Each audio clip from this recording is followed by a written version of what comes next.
This hour-and-a-half video is LeRoy being interviewed by Bianca Ruehlig about the Christ seed. The video has a lot of good information in it, so please have forbearance with the poor quality, especially the poor sound quality. We'll get better videos in the future. Okay, let's get started. Enjoy the video.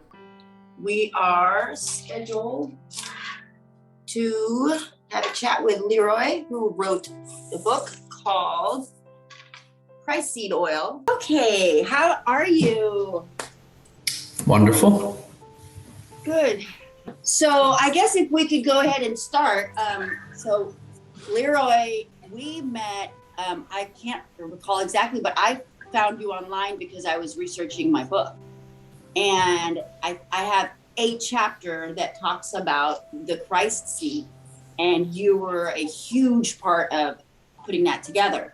So I want to just go over and like high level kind of the pineal gland, and then maybe you can just interject with the actual process or, I think probably going from there. So let's just go ahead and wing it from here, literally, right?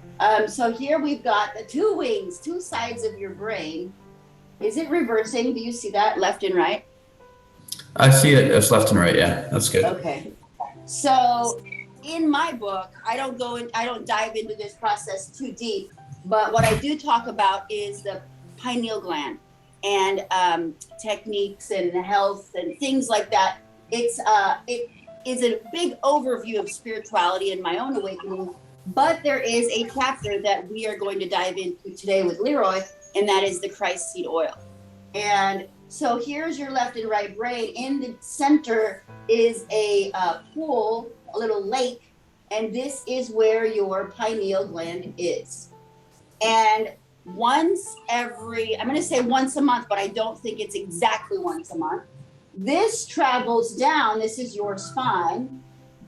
That's not a very good picture, but it makes its way down to the sacral chakra, and it makes so over a span of 2-3 days, and then it tries to make its way back up to the pineal gland.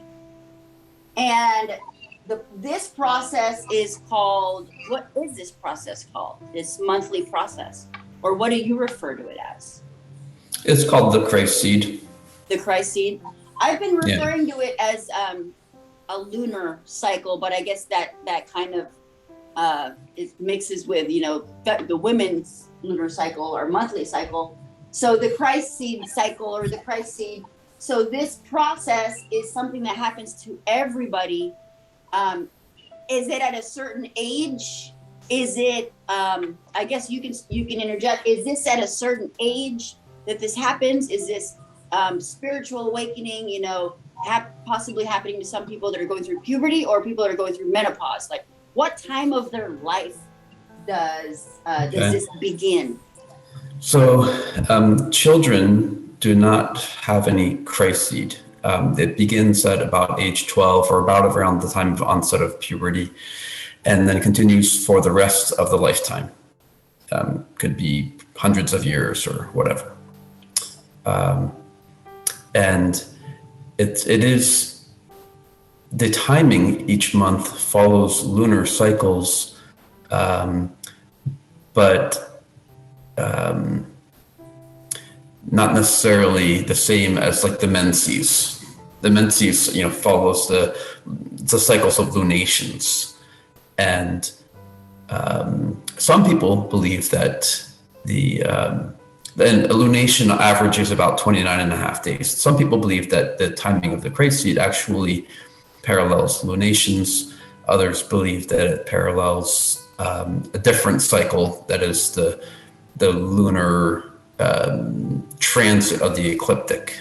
Mm-hmm. And that cycle averages once every 27 and a third days. Okay.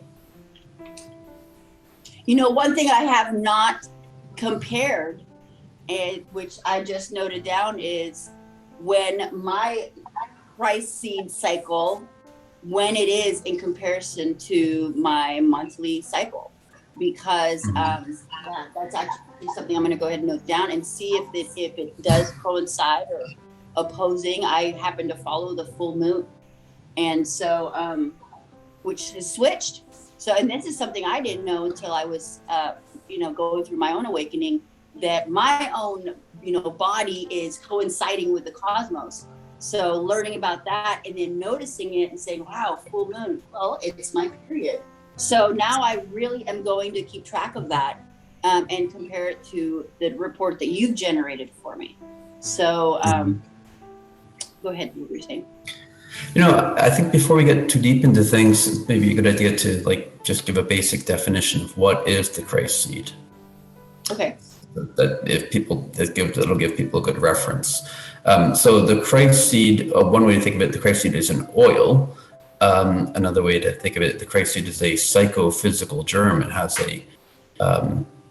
a psychic component or a mental component, as well as a physical, biological component. Another thing it's useful to point out is that the Christ seed is not related closely to Christianity in its modern form, and it's also not related to seeds and plants and that kind of thing. Rather, the Christ seed is an oil, and we could talk more later about the etymology of the word Christ coming from essentially oil. So the word Christ basically literally means anointed or covered in oil or oil. And then the seed part relates to the potential to germinate something that is life-giving, that kind of thing. And so there are, in different traditions, the Christ seed is called by different names. The most common is chrism, and so that's kind of interchangeable. You can call it the Christ seed or the chrism. The Christ seed is non-ambiguous. That's why I like to use the phrase Christ seed. The word chrism has been co-opted by the Catholic Church when there's an anointing using olive oil on the forehead. They call that olive oil chrism. And so if I was giving a talk somewhere, giving a presentation, and I talked about the chrism, there would be some people who would confuse that and think they already know what that is. It's olive oil. So now there in one aspect of the pineal gland, a portion just inferior, is the olivary fasciculus, and that actually that's related to olive oil also. So there's definitely some connections in all of these things. Yeah, that is a great overview, because when you say Christ, and I've heard it as chrism, because I did that talk with Santos, and we had he also referred to it as Christos. So Christ's seed is an energetic potential that is also biological. So it is an actual drop of oil, right? I've encountered many sources that call the Christ seed an oil. I have never encountered the word drop or droplet.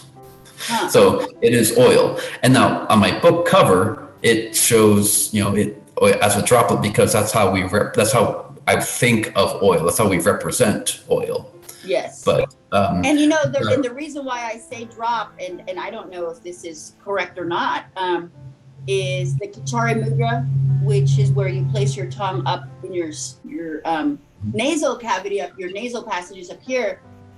When I happen to have a long tongue, I could actually reach my nose. When I stage my tongue, yep, I just did that. And so I can actually touch the left and right nasal passages from inside. And the reason why, again, back to why I say drop, is I can feel like I can stimulate and taste, and it has felt to me like a drop. literally like a drop of oil. So, right, there is very interesting. There's that could, I have not encountered that in research, that word, but it does make a lot of sense, and so you get this impression, this kind of clair cognizant impression of a drop of oil. Mm-hmm. Yeah. Wow, that's cool. Of an actual drop, being produced and dripping down. That is the sensation I feel and I know, and that's the only way to describe it, as a drop. So, and that's why when I saw your cover, it really clicked, because I was like, oh, it was golden, and it's land of milk and honey, and I saw it and I said, oh, there's the golden drop of oil, and and that's why I love the cover so much, because it's, to me, it is so representative of my experience. But I don't know. I don't know if that truly is what I'm tasting or feeling. So, have you encountered something called the soma? I have heard of that, and I don't know if that's what it is. So unfortunately, soma is another ambiguous word. In biology, soma literally means body. So anything that is physical, like somatic, anything that is physical is related to soma. So it could be like the entire human body, or it could be just a body, like of a particle or something like that. So there's some ambiguity, but in a spiritual context, another word for Christ seed is soma, and that is reputed to be a sweet substance that drips into the top of the tongue, or the back in the nasal cavity. I wouldn't describe it as sweet, but it is a very distinct flavor that is not unsweet. You know what I mean? It's not sour, it's not bitter, it doesn't taste gross or disgusting. But I don't know what that is. And just because that's funny, you say soma being, you said body? Well, soma literally means body. Okay. So when I looked up my name, it's being Ba-Ankh-Ka. Ba-Ankh and Ka was spirit, or soul, spirit, body. And so anyway, I just connect everything, and that is possibly, that's something I'm going to look into and see if other people have experienced that. But what do you even compare it to? How do you know if that's what that is? It's like comparing when I went through my awakening and saw the white light. How do you know if this is the white light? You really don't know. It could have just been another experience of another higher dimension. I don't know if that was the highest dimension. But so you can really only see things in comparison to others, but it is definitely it's something that I stopped practicing, but this coming up now, it's something I'm going to look into again. Soma and the actual taste, or maybe I can even collect it and look at it under a microscope. I don't know. Right. So the Christ seed is also referred to as manna from heaven, and heaven referring to the head, or the top of the body, and so the manna comes down from the heaven and blesses the body. And one reason why I question the idea of a drop being the Christ seed is because it is covered in a gossamer capsule. So that could be a drop, but I don't know. Well, the gossamer capsule is related to, like, wrapped in swaddling cloths, that kind of thing. Mm-hmm.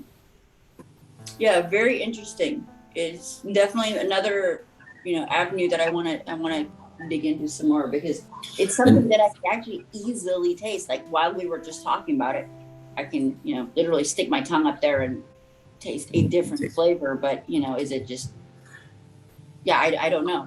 I don't know if it's phlegm, but it doesn't taste like that. So Okay. So Yeah, actually, another name from the ancient Hebrewic text is crystalline dew. Right? The Christ is it's called the crystalline dew. So I don't know why it's called that, but it's a very interesting name. And a dew is usually represented with a drop, a dew drop. Yeah, dew drop, sure. Yeah. Huh. Well, in crystalline, I've been looking up Dr. Pollack about looking at the water, and the fourth stage of water is crystalline. So we've got solid, liquid, gas, and we've got a crystalline that we're not too aware of, but this is the form it's in when it's in our body. It's H3O2. But we don't want to go too far. But yeah, that is very interesting.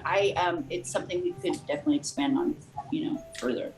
I'm going to look into it and see, compare possibly. Interesting. Sure. So let's just pretend this is a drop. Okay. And now what?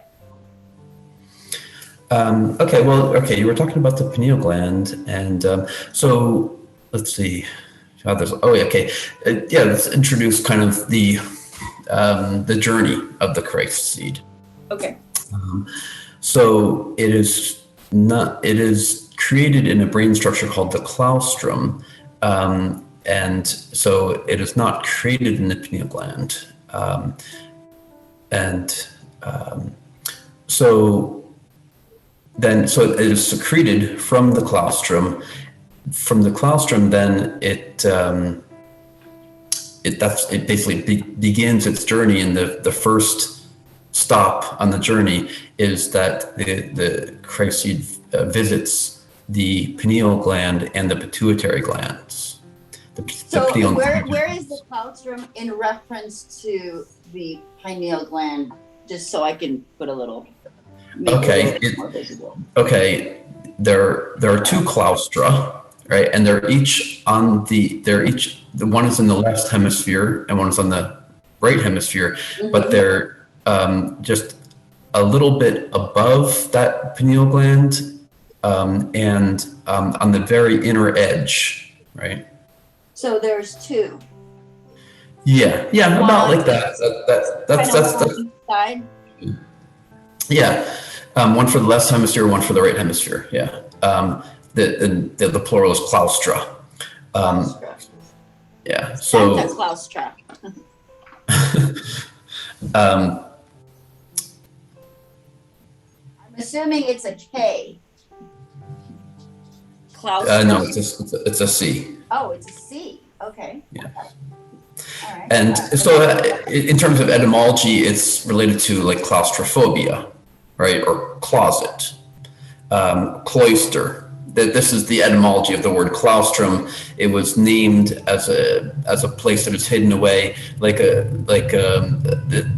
origin of the word claustrum is a room hidden inside of a monastery, which the public is not allowed into. Only the monks or the nuns are allowed into the claustrum. And so the brain structure is hidden away. It's tucked under the folds of the cerebral cortex. Okay. So the Christ seed is secreted by the claustrum. The first stop is to the pineal and the pituitary glands. The pineal gland is the masculine spiritual organ, and the pituitary gland is the feminine spiritual organ. So the pituitary gland, actually, they are known as Joseph and Mary, and among other names in an esoteric sense. So the pineal gland imparts an electric aspect to the Christ seed, and the pituitary gland imparts a feminine aspect to it.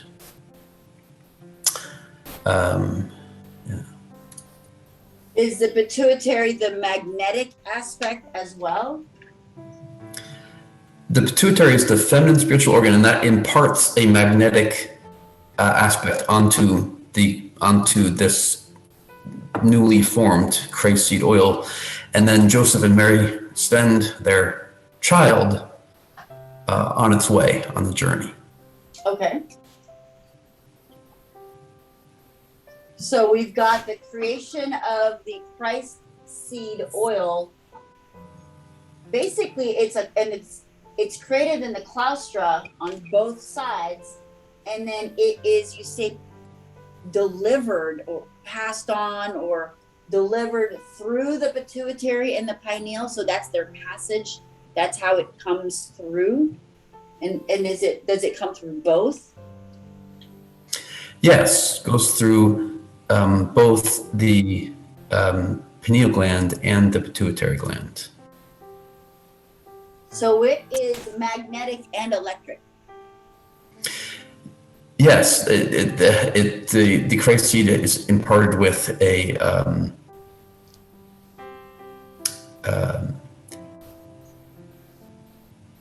okay. So there's I'm just going to read a couple paragraphs from my book, so that this gives a better explanation, right?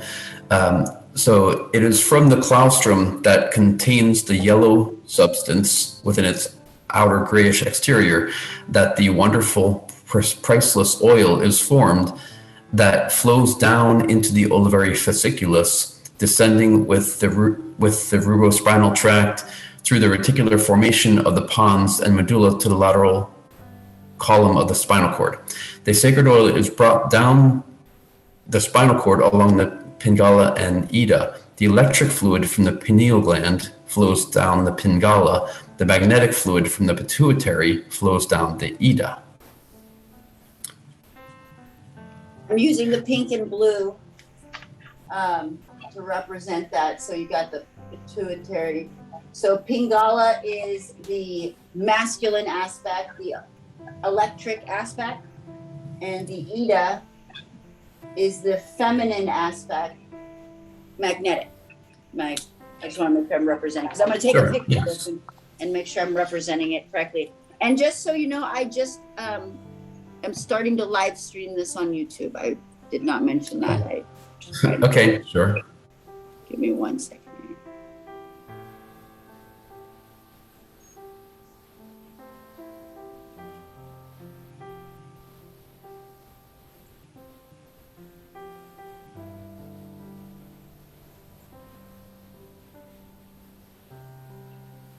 Okay, so you should have just gotten a notification that we're being live streamed. All right, go ahead. All right, thank you. Okay, got it.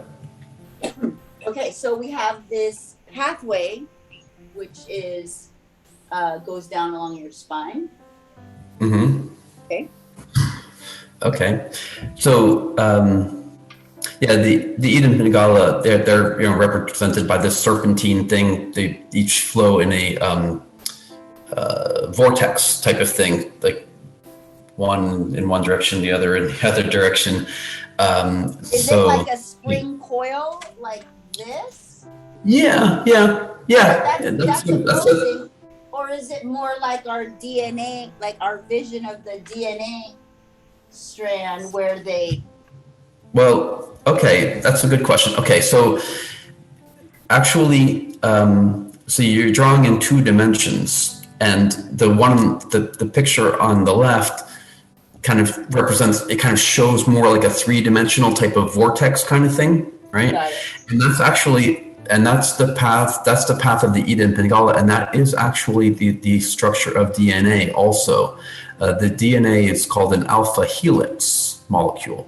And so which is basically another way of saying, the shape of a vortex. Mm-hmm. It's like a coil. The DNA is like a coil. Yes. Yeah. Interesting. Or another way to describe DNA is if you take a ladder, like a rope ladder, and you twist it, right, into a helical formation. That's Okay. and that's how the Ida and Pingala, the path of the Ida and Pingala, surround the spinal column in that way,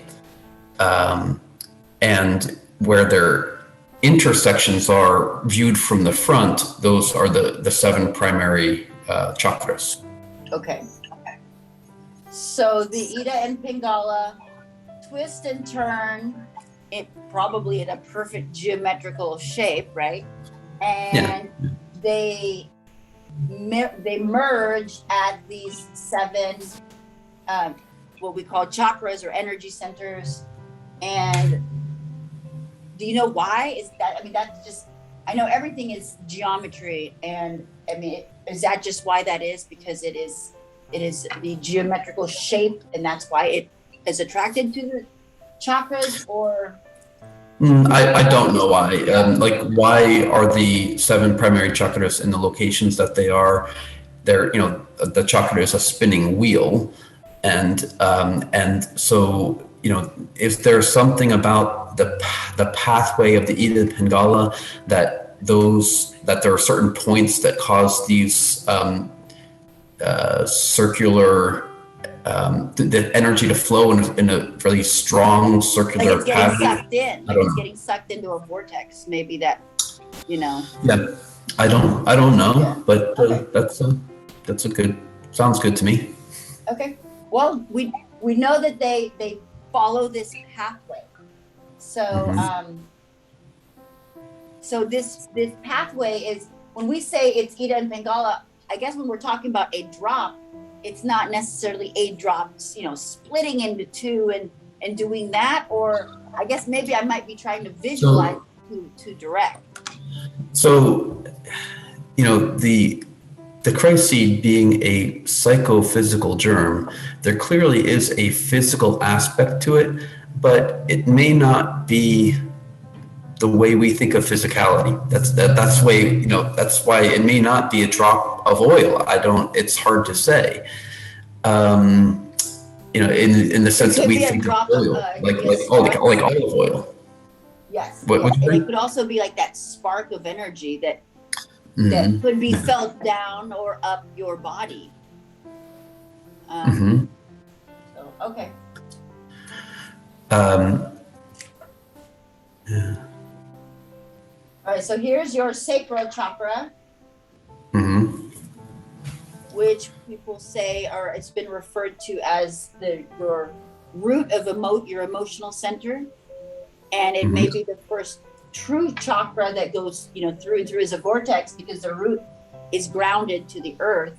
So your sacral chakra is like that first through and through that the Ida and Pingala are going towards. Yes. So go ahead. You can. I was just. Okay. So let's see what else. Okay. The Christ seed is a delicate oil, and it's surrounded by a gossamer capsule. Gossamer means very, very thin. And so it is, I guess, very easily damaged, and that's probably or very easily destroyed. And that's probably one of the most important things, like why people should care about the Christ seed at all, is it has amazing potential to germinate spiritual progress, to have wonderful effects to body, mind, and spirit. Unfortunately, in most people, I'm guessing, it ends up getting destroyed, and so therefore people never get that amazing benefit. And so the reason why people should care about the Christ seed is, you know, so when you learn about it, then you have the ability to then preserve your Christ seed every month, so it doesn't get destroyed, and then you get these great benefits. I wonder if there's a way, or if there's a supplement, or, you know, there's a supplement for every part of your body. If there's a supplement that directly affected the strength of that gossamer capsule. That's a good thought. I've not come across anything like that. The sense that I get is it's really,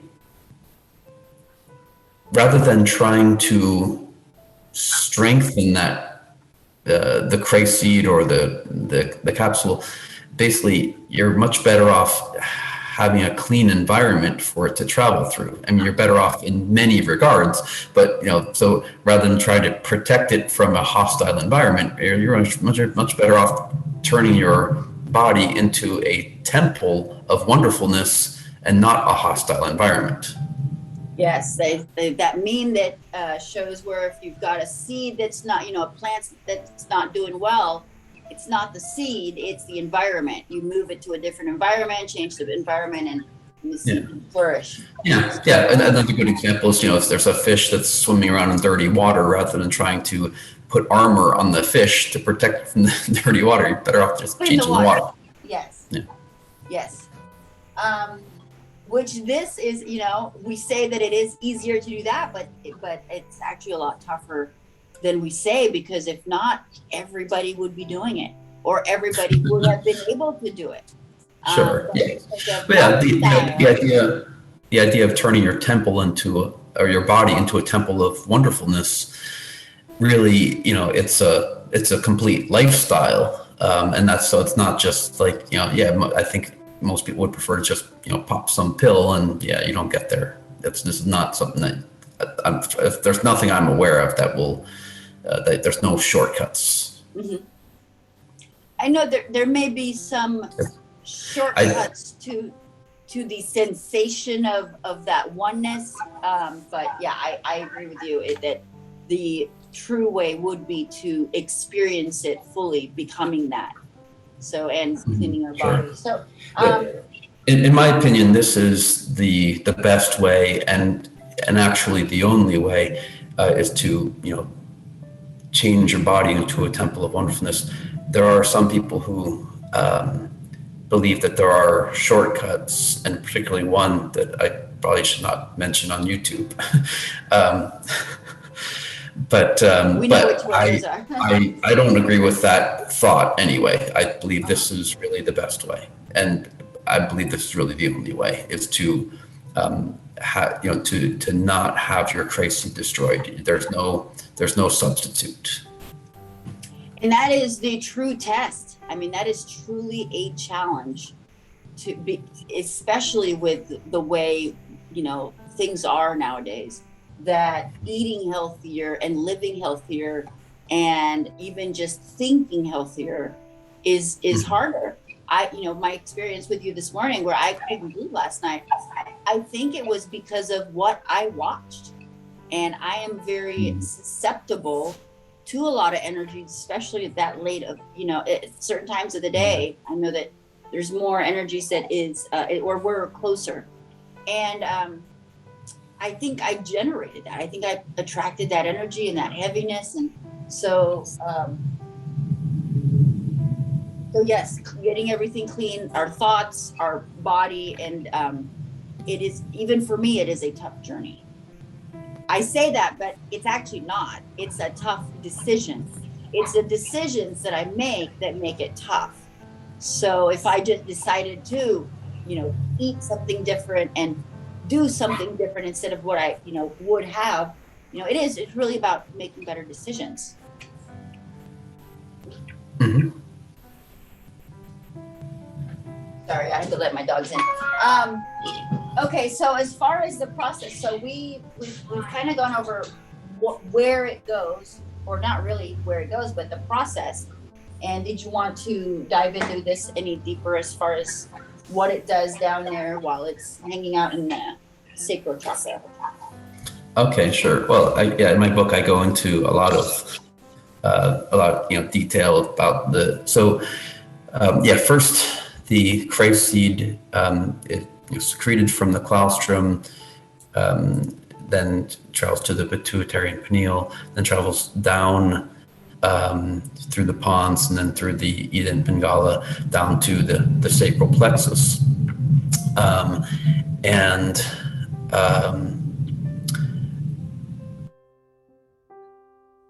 begins a journey up the spinal column, and it travels up through the Sushumna. The Sushumna is is physically located in the spinal cord, and so now, interestingly, another name for the spinal cord in esoterically is it's called the Jordan River, and there are various other names as well. But so as it's going on this journey up through along the spinal cord. It has various interesting points of that it passes through, which are which have symbolism and representation in the Bible of the places where Jesus visited while traveling in the Holy Land and along the Jordan River. So it is describing the different energy centers potentially before making it to the destination. Yes. And actually, I think it'd be good, something that we have not talked about yet is the etymology of the word Christ. Now, and because you mentioned that Santos refers to it as Christos, that's part of the etymology of the word Christ in English. Christos is the word in Greek that then later got translated into Latin as Christus, and then later got brought into English as Christ. Now,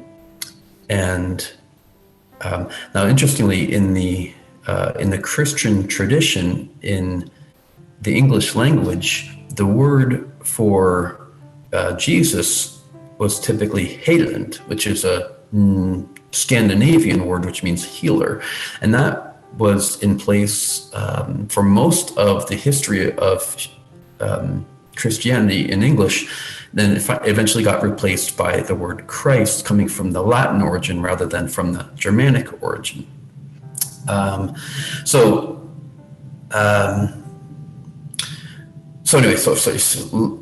Latin was Christus, before that was Greek Christos, and Christos literally means oil or covered in oil or anointed. And the first time the word Christos appeared was in the Septuagint. The Septuagint was a translation of the ancient Hebrew texts from Hebrew into Greek. And the reason why the Septuagint came into being was the Koine Greek was the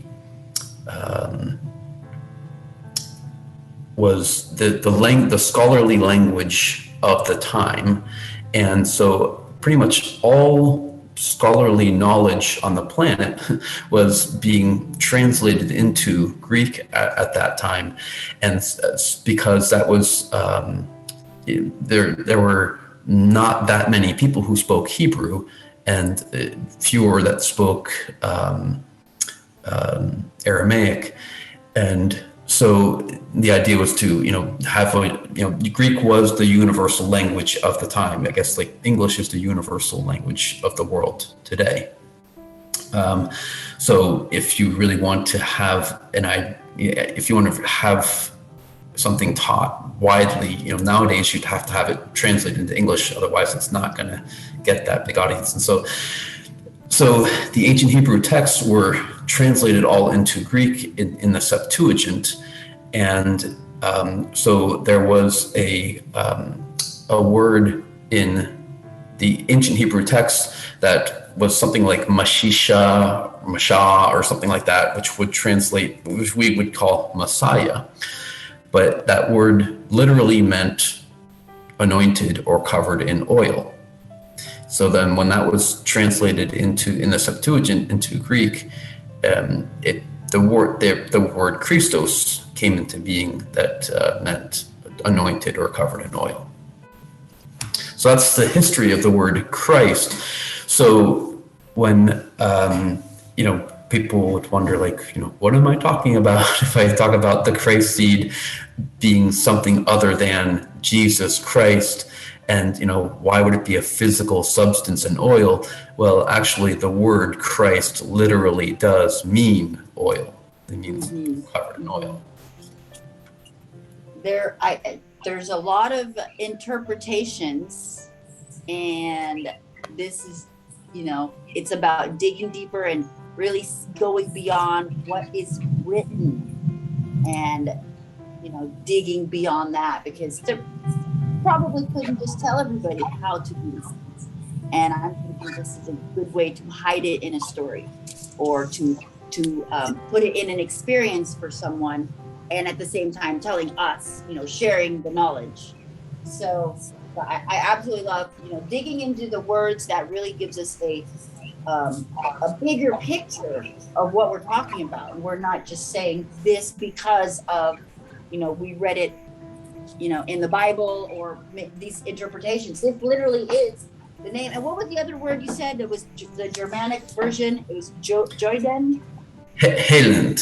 So that's Hayland. It's spelled, the first letter is H, and the second letter is E, which is a concatenation of A and E. Okay. Right. So Yeah, H and then A, right? Uh-huh. Then L, A, and D. Halen. Yeah, that was throughout the Middle Ages, throughout most of Christianity, where in the English language, that word was used, and then that got replaced. In fact, you know what? I'm going to read a little bit from my book about that, and this is where I'm quoting from the online etymological dictionary. Okay, so the word Christ in the online etymology dictionary is said this. Right? The title given to Jesus of Nazareth in Old English was Christ, and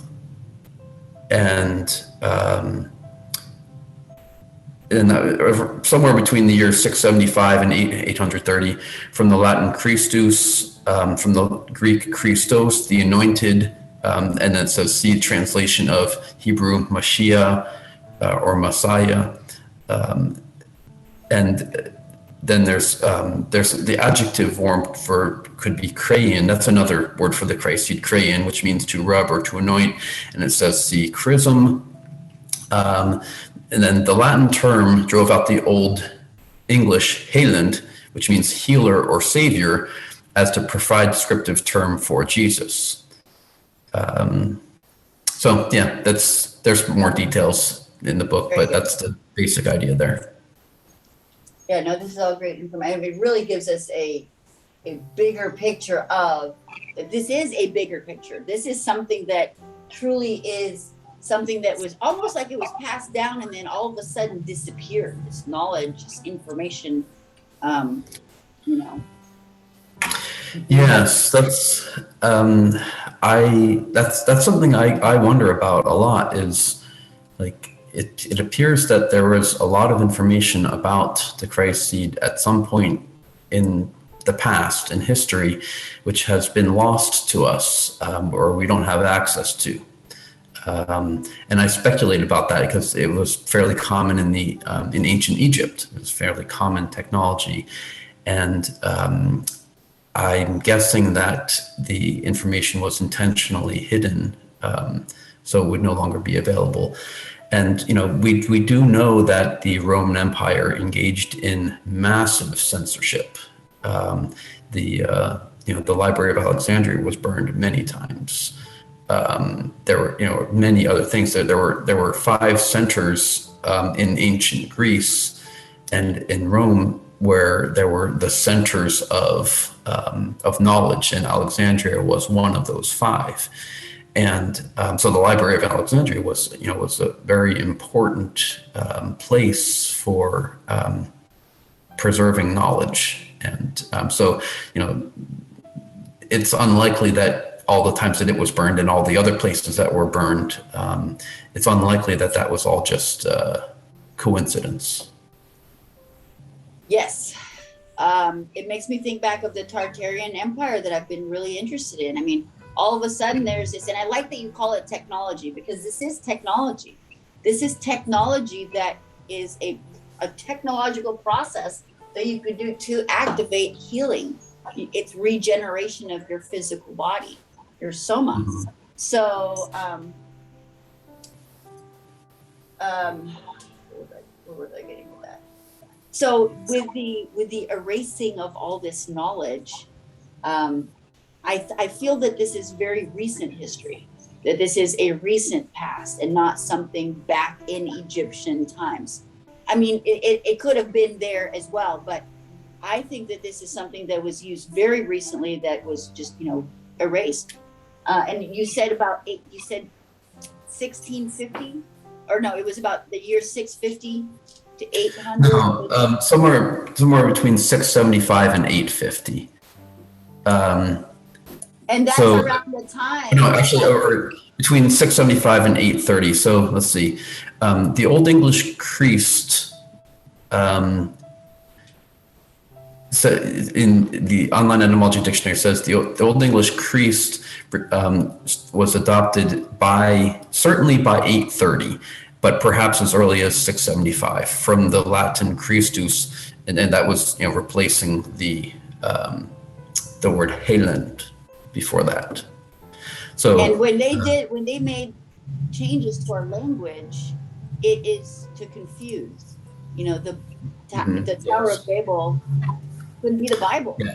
It is to confuse and to mask and to take this thing that everybody knew, and now nobody can understand it.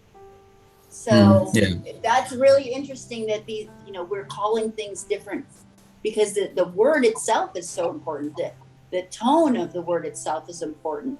So I think that's interesting that falls around that empire that's kind of just now buried, along with all the information. Yeah, I think the strategies that are used to conceal knowledge, censorship is one, but obfuscation is another, and there are many. And that actually gets into another point. When there is something oppressive, some type of when knowledge is being oppressed, people find creative ways of sharing that knowledge in ways that are not necessarily detected, and so you get like phenomena like nursery rhymes, right? Where there's these mythological stories, or just perhaps stories that are supposedly fictitious but actually represent something else, right? So and you get allegories, where if like the book Animal Farm, it could not really have been written using the real names of the Russian people who were involved, but rather it was an allegory using animals. I actually use this when I do my sound therapy. The Pied Piper of Hamelin, that story. Mm-hmm. There was a town that was infested with rats, or you could use rats as a poison or a toxin, and he used music to draw it out. He used tones to draw, magnetically attracted that negative entity out of this town. And Humpty Dumpty could be the Christ seed. I absolutely love that we're able to really dig deeper beyond a nursery rhyme or Little Red Riding Hood. All of these things have just, they really are. They're fronts. They're fronts for facts. Right. So I can point out that my strength is more like on computers and mathematics and research, and so I've researched the topic of the Christ seed, and I've calculated I've built a way to calculate the timing of the Christ seed, etc. But there are other people who are much better at the literature, like teasing out of nursery rhymes all these the deeper meanings, like Bill Donahue and Santos. That's where their skill set lies. Yeah, and which I love listening to all of you, because they're all different parts of this giant puzzle. You can't just have the interpretation, you've got to have the mechanics of it, right? Mm-hmm. So sure. Yeah, I like to geek out on the biology, the science, etc., whatever is available that way. And I can make references to all these various allegories or analogies and nursery rhymes, etc. But I rely on others to help me with that information. Mm-hmm. And now that while we're even thinking about this, I'm thinking of Hansel and Gretel. I mean, male and female leaving their path so that they can go home. They're just, yes, watching and rewatching or listening to the things that I was aware of before with this higher mind, higher awareness, you really look at things different. In fact, just recently I watched Indiana Jones, and because I watched it maybe when I was, I don't know, 9 or 10, and watching it now, knowing about crystals and energy and vibrations, I believe that all of this could have been based on something absolutely real. That you open and close doors with tones. There's pyramids and castles that are completely sealed. There's no keyhole.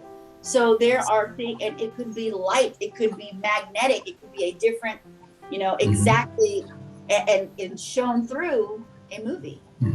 Sure. Right. And just like there are those physical structures, buildings like that, and I don't know if you've ever come across like Tibetan acoustic levitation, right? And in physics, there's also acoustic levitation, where you can levitate like drops or pieces of styrofoam acoustically, right?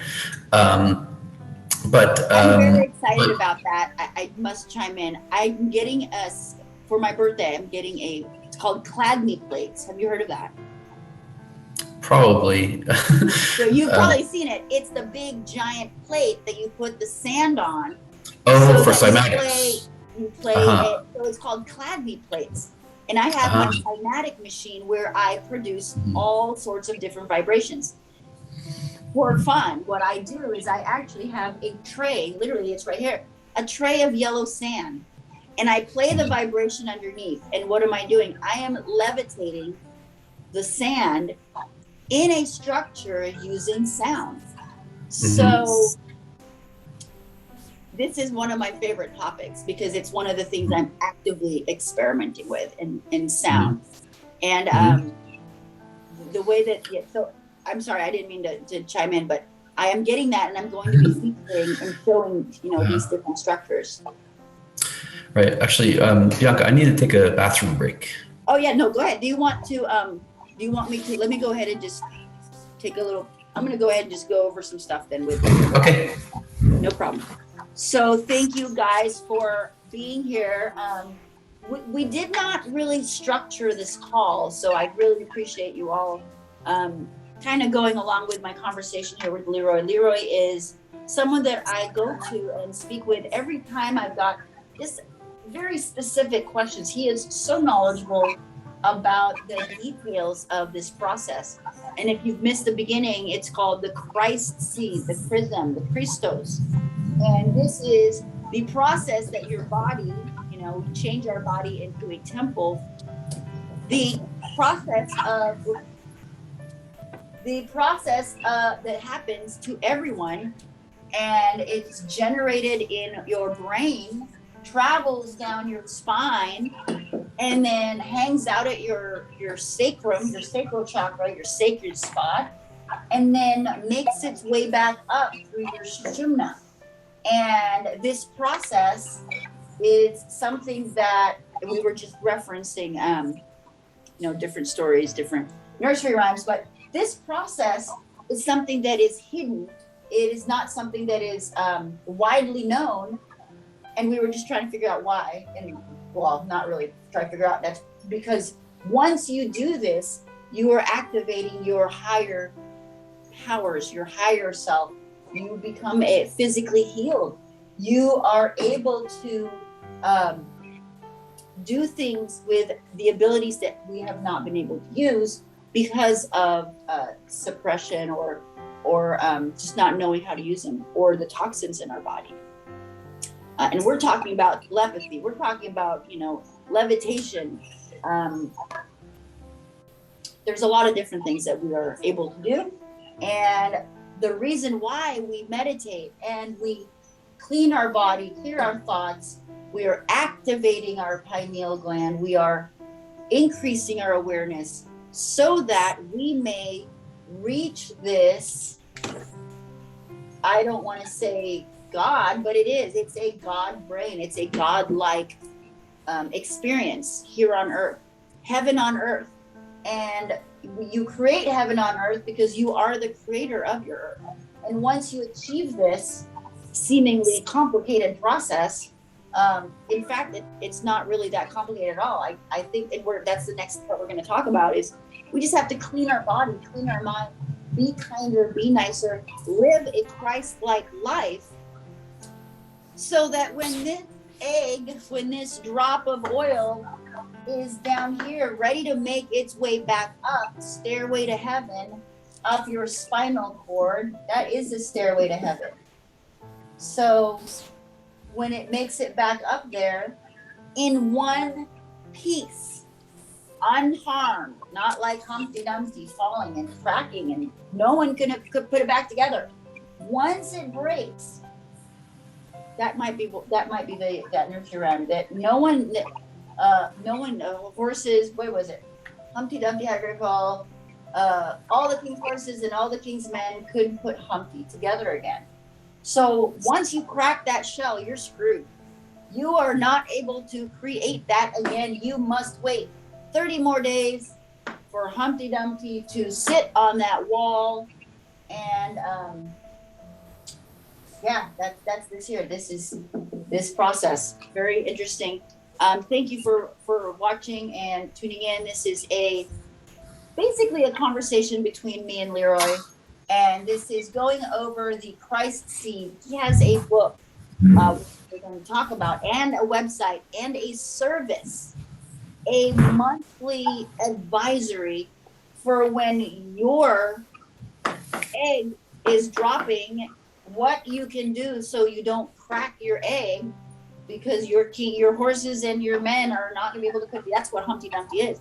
I think that once you crack that egg, you can't do anything. You're going to have to wait a whole other month. And the stairway to heaven is that path. So Jacob's ladder. Yeah, Jacob's ladder. There you go. And it's funny, another thing, not necessarily too related, is I don't know if you heard of the Djed. It's D-J-E-D. And it is this formation. It looks like that. And it's part, so there's the Ankh, there's the Djed, which is a part here, and the Waz is the little plug, and it turns out looking like a body. So the three parts, everybody's familiar about the Ankh. You know, it's popular. The Egyptian symbol of life. Well, that's the symbol of life, but what else is it? It's also breath, which is the Djed, which is Jacob's ladder, which is, Sushumna. That's what this is. The Waz, I believe, is that grounding, that connection to earth. I don't want to go too much longer because this could go for a while.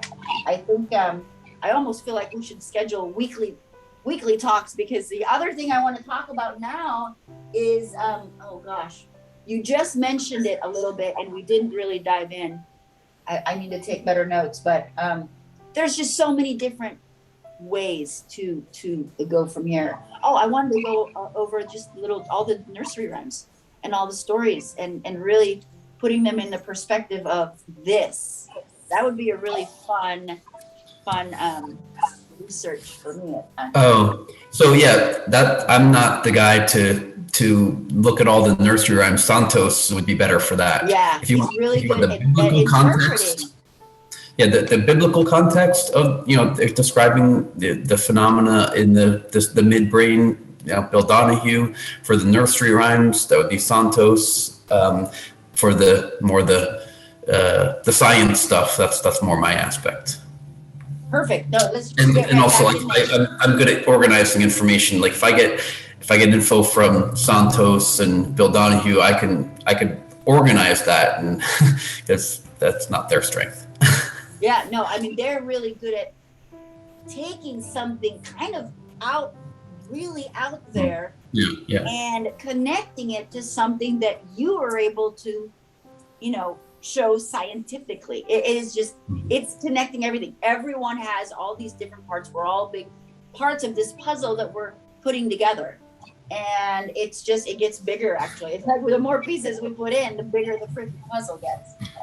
And I just bring up, you mentioned, the website, christseed.com. That's probably in my opinion, the best resource for, information, if you want to know what is the Christ seed, other, what details about it, etc. That's the website has the best info, in my opinion. And are you still offering your service where you calculate the Christ calculation? Yeah, the Christ seed monthly advisory. Yeah. Perfect. Yeah. So that's something I really want to share is that LeRoy has a service where it's not astrology, but you give him some pieces of information and he can give you, I was able to receive my 2 years. It was a 2-year plan. And I'm going to actually take that and do a comparison now to my menstrual cycle, which, funny enough, I actually can trace back. So I want to do a compare and see, but you are also, anybody can order from you this report and this service, and that is on christseed.com. And I will make sure I get that posted to this video and share when we share it. Something that I intend to do, this is more of a long-term project, is to compare the timing of the Christ seed with like various spiritual breakthroughs that I've had, my life experiences, and see if I can map that out. Because I'm somewhat unusual in that I actually have records of when I had my, some major experiences, etc. And so I want to map those out and see, map out the timing of those. Yeah, when you complete something, that's the 2020 hindsight. You can literally pinpoint it after you've experienced it and see, was there a pattern? Was there a connection? Because I've been able to put, to pinpoint certain events in my life because of changes now that I know what they were, that they were related. But it's becoming aware of it. If you're not aware of this, you don't know what you're going through. I actually don't think when women go through menopause, I think that's that's spiritual awakening. I think that is this process failing. And that's why menopause and all those, things that women experience that are, unpleasant because their body is not doing this, it's not connecting. So, but those are just, my guesses. Is there any, what I'd like to talk about, I really would prefer people to go to you directly, go to christseed.com, get all this information. There is a ton of information. You can also order his book, LeRoy's book on there, and as well as order your report. It is so valuable to have this because for this process, and chime in anytime. So this is a 2.5 day process, but to clean and prepare for it, it should be 3 days prior, right? Hey, 3 days from now. I think of the time of the Christ seed as a window of opportunity. Like, I think, it's great healing and spiritual progress can occur at any time, but during this window of 2.5 to 3 days each month, that is a time when you have like the best circumstances to have the best results. The greatest connection, almost the highest potential for. So it's like the closest connection, the highest currency. So one way I think of it is kind of like when you're trying to catch a wave. If you're surfing, right?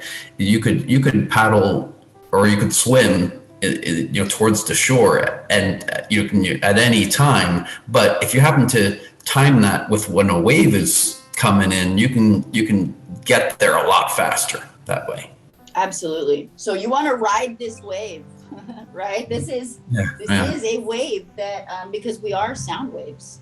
I mean, this is a wave that that occurs, and we can take advantage of it. You know, awareness is key, but someone's got to turn that key and open that door and walk through.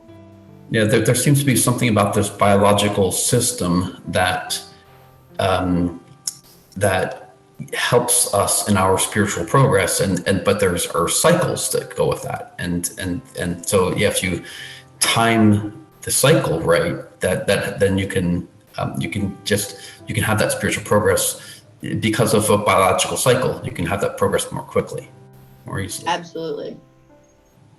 And I actually now would like to practice Kichari Mudra during this time. I've never even thought of that. And it's only been 2 times where I've been mindful and intentional with my dates, just because life and what I've been going through. But when I have done it, it is, I can't say like, oh, this specific thing happened, but I know that something opened up. Something was turned on. I don't know, nerves are turned on, electric communication, some new communications are connected. I don't know, but there is something different when you are paying attention to it during this process. So placing focus and energy on that, as well as, doing the practices. But it's, I'm really thankful that I came across you and that we've been able to do this and now kind of take it and, explain it in words or pictures that might make a little bit more sense. I forgot what I was going to say. What I do want to go over real quick though is during this process, the 2 or 3 days, what are your top 3? What's the top 3 things that one should or should not do? Oh, okay, that's very good. Okay. Yeah, I'll say that, and then there's something I was going to point out, but actually this, right? You had mentioned before, is there some like pill people could take or something like that, right? And I think the Christ seed actually is a technology that does appeal to people who want some type of quick fix or something that's relatively easy, because like if you don't want to live the lifestyle of a monk all month long, you could, if you kind of basically during this 3-day period, you could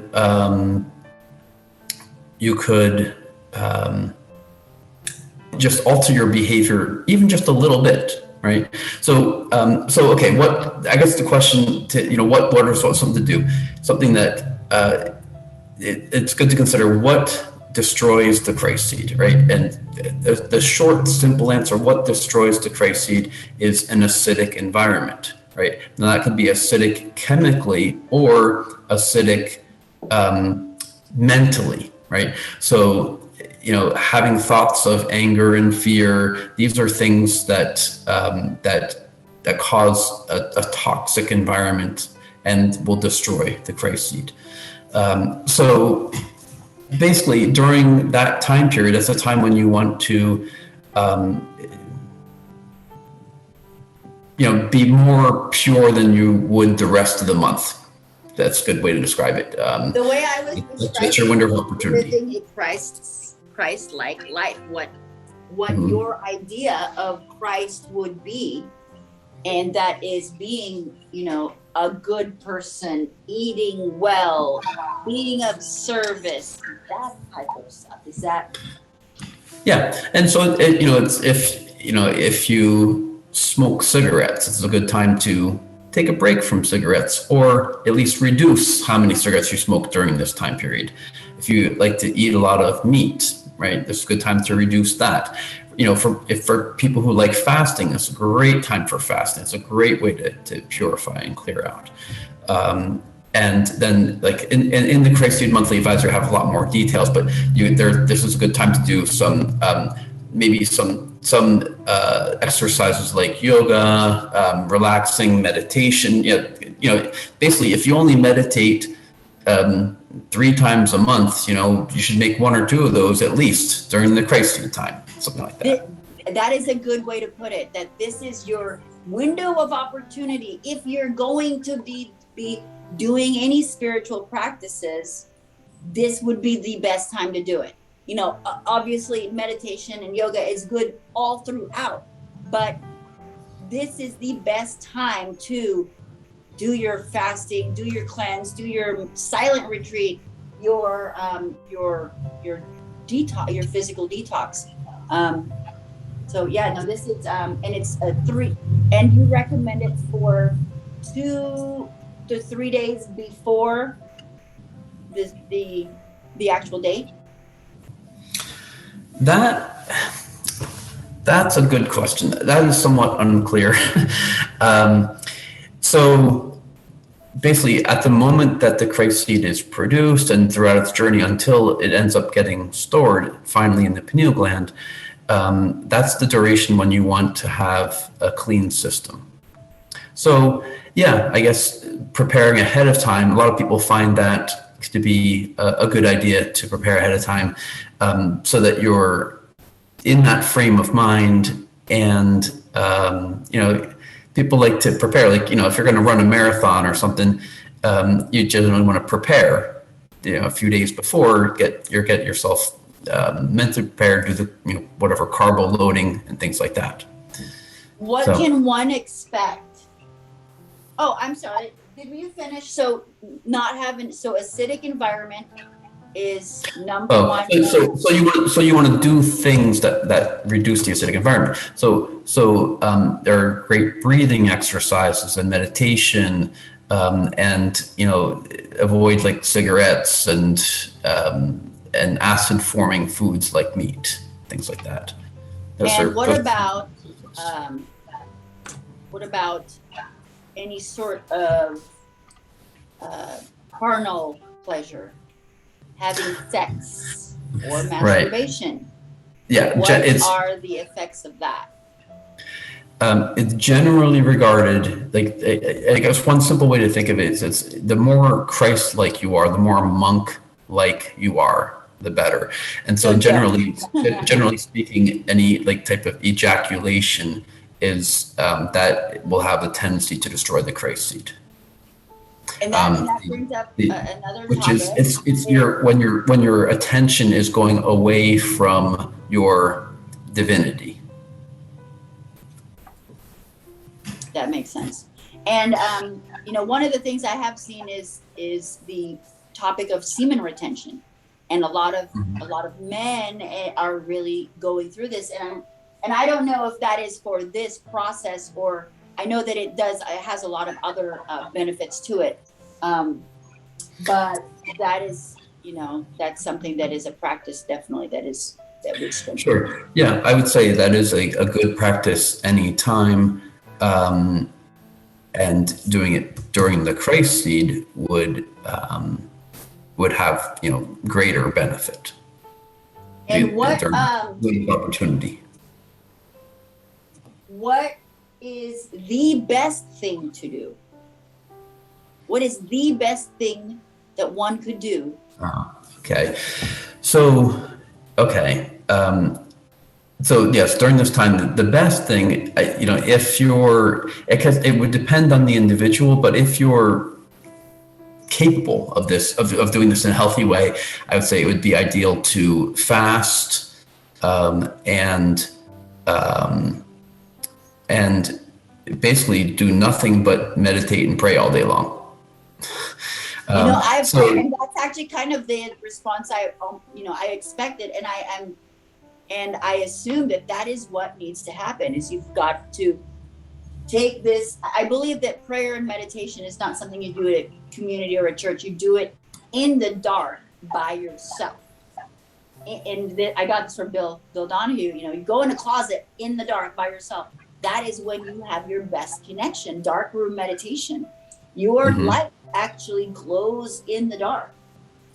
And so so during this process, one of the things I do hope to do is be able to find the time and space to take a full day, maybe 2, for a silent retreat, complete separation. I'm actually building a retreat in my backyard. Hopefully I can just hide in the back. But, really taking this, if someone was really truly taking this seriously, they wanted to experience this to the fullest, they would start fasting now. They would start these detox practices now. They would, be really aware. I think So I yeah, if you really want to have the best, spiritual experience and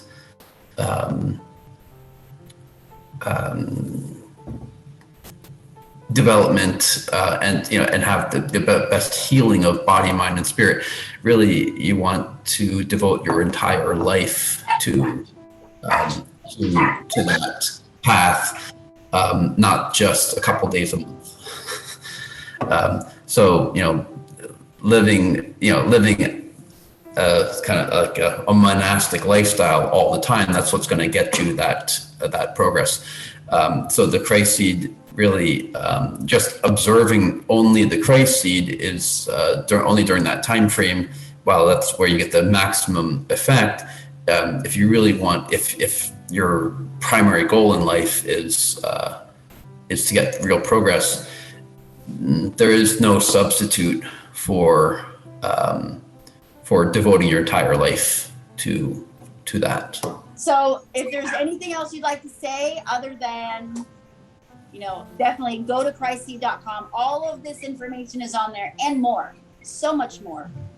Get his book, get your dates ordered, and really look into this. If you are serious about awakening your highest potential, you've got to take this seriously. You've got to do it. So LeRoy is the best person for this process, for learning about it and getting started on your journey, your Christ seed journey. Was there anything else you wanted to say? Oh, well, one thing we did not go into was kind of like what happens when the Christ seed, arrives back up into the brain. There's a whole bunch of interesting things there, but that will. I think we should do that. We should definitely schedule that, because that was my next question is, why are we doing this? So I'm going to end it at that, and maybe we'll just schedule. I am very grateful, LeRoy. Thank you so much for taking this time. We took a big chunk of your time, and I really appreciate it. I'm going to encourage everyone to go to your site, and you are, get your dates ordered and really get going on this. So it's going to change your life. Not only is it, whether or not you activate it, you're actually changing your life by doing all the things to activate it. You are going to improve yourself anyway, no matter what the result. So very appreciate your my connection with you and this time. Oh, yeah. Thank you very much, Bianca. Thank you. I'm going to share it, send it over to you, and I will talk to you soon. Thanks, LeRoy. Great. Okay. Thank you for watching until the end. We'll get more and better videos in the future. I want to point out that there were a few factual errors in the video as we were just speaking off the cuff. One error that sticks in my mind is the geometric shape of the Eta and Pingala versus DNA. Most people wouldn't notice the mistake nor care, so I won't correct that now. Nonetheless, it's important to point out that what was said in the video was close, but not exactly accurate for that and for a few other things. I hope you liked the video. Please explore the website christseed.com. Feel free to contact me with questions or suggestions or ideas about what you would like in terms of information or videos or whatever.